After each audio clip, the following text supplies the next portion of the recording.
सुप्रभात बच्चों, मैं नोक रत्नम हिंदी टीचर। आज मैं तुम लोगों को हिंदी पढ़ाने जा रही हूँ। न्यू चैप्टर है जहाँ चाह वहाँ राह, पाठ 5। रिमझिम पाठ्य पुस्तक का 5वां पाठ है जहाँ चाह वहाँ राह। पिछले अध्याय में हम लोगों ने देखा केशव नन्हा फनकार के बारे में देखा। एक नन्हा फनकार जो एक बहुत ही शिक्षाप्रद लेख था। इसी से मिलता जुलता एक और ऐसे व्यक्ति के बारे में पढ़ेंगे जो हिम्मत की अनूठी मिसाल है। वह है इला सचानी।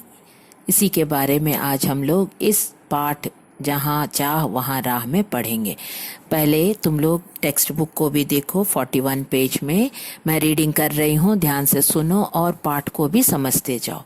मलमली धोती का बादामी रंग खिल उठा था। किनारों पर कसूती के टाँकों से पिरोई हुई बेल थी। पल्लू पर भरवा टाके अपना कमाल दिखा रहे थे। सुनहरे रूपहले बेल बूटों से जान आ गई थी मलमल में। इन बेल बूटों को सजाया था इला सचानी ने। इला की हिम्मत की अनूठी मिसाल है ये कढ़ाई के नमूने। ये है इला सचानी, जो है एक महिला है जो अपने हाथों से नहीं पैरों से सिलाई करती है। पैरों से कढ़ाई सिलाई के काम करती है और वह हिम्मत की अनूठी, बहुत ही हिम्मत वाली है। हम क्या कर सकते हैं? पैरों से सिर्फ चल फिर सकते हैं, खेल सकते हैं, दौड़ सकते हैं, मार सकते हैं या उछल सकते हैं, मगर यह अपने हाथों से नहीं कर पाती है। इसी वजह से भगवान ने उसे पैरों में ऐसी कला दी है, ऐसी ताकत दी है कि जो हाथों से काम करने वाले कार्य हैं, एक्टिविटीज़, सारे काम पैरों से कर सकती है। और वह भी विशेष करके सिलाई कढ़ाई, तरह तरह की सिलाई कढ़ाई के काम हाथों से नहीं पैरों से करती है। और इसकी सिलाई किए हुए कपड़े और तरह तरह के टाँके ये प्रदर्शनी में भी लगे हुए थे। तो इसी के बारे में अब हम थोड़ा आगे और पढ़ते हैं। 26 साल की इला गुजरात के सूरत जिले में रहती है। उनका बचपन अमरेली जिले के राजकोट गांव में अपने नाना के यहाँ बीता। सांझ होते ही मोहल्ले के बच्चे घरों से बाहर आ जाते। कुछ मिट्टी में आड़ी तिरछी लकीरें खींचते, कुछ कनेर के पत्तों से पिटपिटी बजाते, कुछ गिट्टे खेलते, कुछ इधर उधर से टूटे फूटे घड़ों के ठीकरे बटोर कर पिट्ठू खेलते। जब इन खेलों से मन भर जाता तो पेड़ की डालियों पर झूला डालकर ऊंची ऊंची पेंगे लेते और ऊंचे स्वर में एक साथ गाते, कच्चे नीम की निबोरी सावन जल्दी आइयो रे। इला गाने में तो उनका साथ देती, पर उनके साथ पेंगे नहीं ले पाती। रस्सी पकड़ने को हाथ बढ़ाती, मगर हाथ तो उठते ही नहीं थे। वह चुपचाप एक किनारे बैठ जाती, मन ही मन सोचती, मैं भी ऐसा कुछ क्यों नहीं कर पाती हूँ। बच्चे भी चाहते हैं कि इला किसी न किसी तरह तो उनके साथ खेल सके। कभी कभार वह पकड़म पकड़ाई और विष अमृत के खेल में शामिल हो जाती, साथियों के साथ जमकर दौड़ती, मगर जब धप्पा करने की बारी आती तो फिर निराश हो जाती। हाथ ही नहीं उठेंगे तो धप्पा कैसे देंगी। वह बहुत कोशिश करती, पर उसके हाथों ने तो जैसे उसका साथ न देने की ठान रखी हो। इला ने अपने हाथों की इस जिद को एक चुनौती माना।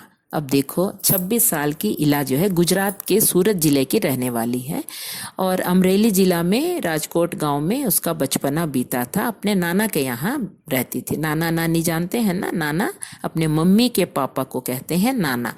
और शाम होते ही मोहल्ले में सारे बच्चे बाहर आके खेलते हैं, गिट्टे खेलते हैं, तरह तरह के खेल खेलते हैं और झूला झूलते हैं। हर तरह के खेलों में साथ देती, देखती, हाँ एंजॉय करती। मगर झूला जब झूलने की बारी आती है ना तो पेंगे बढ़ा करके उसको पकड़ नहीं पाती है। झूले को पकड़ के हाथ ऊपर ही नहीं उठते हैं। हाँ, और ऊंची ऊंची पेंगे लेते, ऊंचे स्वर में एक साथ गाते बच्चे। हाँ, तो गाने तो उसके साथ साथ गा लेती थी, मगर उनके पैर पेंग नहीं ले पाती थी। रस्सी पकड़ने को हाथ बढ़ाती, मगर हाथ तो उठते ही नहीं थे। हाथ उसके काम के हाथ थे, मगर काम नहीं कर पाती थी। वह बाय बर्थ ही वैसी थी। मगर इस प्रॉब्लम को उसने एक चुनौती माना और यह ऐसे कार्य करके दिखाई जो हम 2 हाथ 2 पैर सही सलामत रहते हुए भी हम हाथों से भी उतने कार्य नहीं कर सकते जितने वह पैरों से कर पाती है, करके दिखाती है। तो इस तरह उसने यह सब अपने पैरों से करना सीखा जो हम हाथों से करते हैं। दाल भात खाना, दूसरों के बाल बनाना, फर्श बुहारना, कपड़े धोना, तरकारी काटना, यहाँ तक कि तख्ती पर लिखना भी। उसने एक स्कूल में दाखिला लिया। दाखिला मिलने में भी उसे परेशानी हुई। कहीं तो उसकी सुरक्षा को लेकर चिंता थी, कहीं उसके काम करने की गति को लेकर। किसी काम को तो वह इतनी फुर्ती से कर जाती कि देखने वाले दंग रह जाते, पर किसी किसी काम में थोड़ी बहुत परेशानी आती थी। वह परेशानियों के आगे घुटने टेकने वाली नहीं थी। तो यह इला सचानी जो है बहुत हिम्मत वाली महिला थी। वह पैरों से काम करना जो हम हाथ से करते हैं वो पैरों से सब काम कर लेती। एक स्कूल में उसका एडमिशन होता है, मगर उस एडमिशन के समय भी उसे बहुत परेशानी हो रही थी कि इस लड़की को हम स्कूल में लेंगे तो यहाँ कैसे चलेगी, कैसे पढ़ेगी, दौड़ेगी, बच्चों के साथ खेलेगी। इस तरह से उसको दाखिला मिलने में भी परेशानी हो रही थी, लेकिन उसको मिल गया है। किसी तरह पढ़ी 10वीं कक्षा तो पास नहीं कर पाई। इन दिनों जैसा कि लिखने वाले राइटर मिलते हैं, उन दिनों वैसा रहता तो वो 10वीं कक्षा पास करके वो डिग्री भी हासिल कर लेती, मगर वह नहीं कर पाई।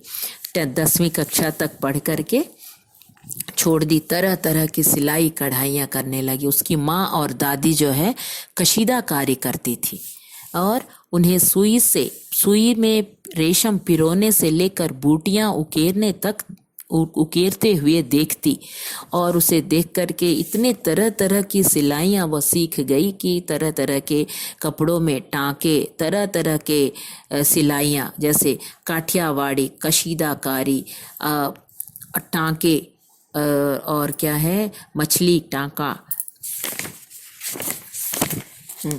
जंजीर टाँका, भरवा टाँका, उल्टी बखिया, खुला हुआ जंजीर टाँका, कई तरह की सिलाइयाँ वह करने लगी।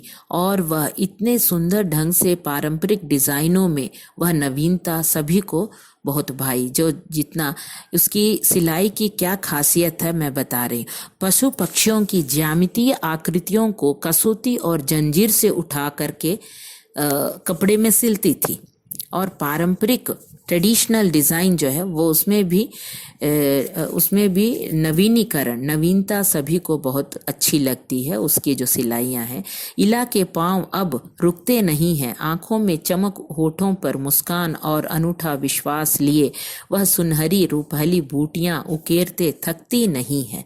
तो यह हमारे लिए, यह पाठ जो है यह हमारे लिए बहुत ही शिक्षाप्रद है और यह हिम्मत वाली है, और हमें भी प्रोत्साहन मिलता है।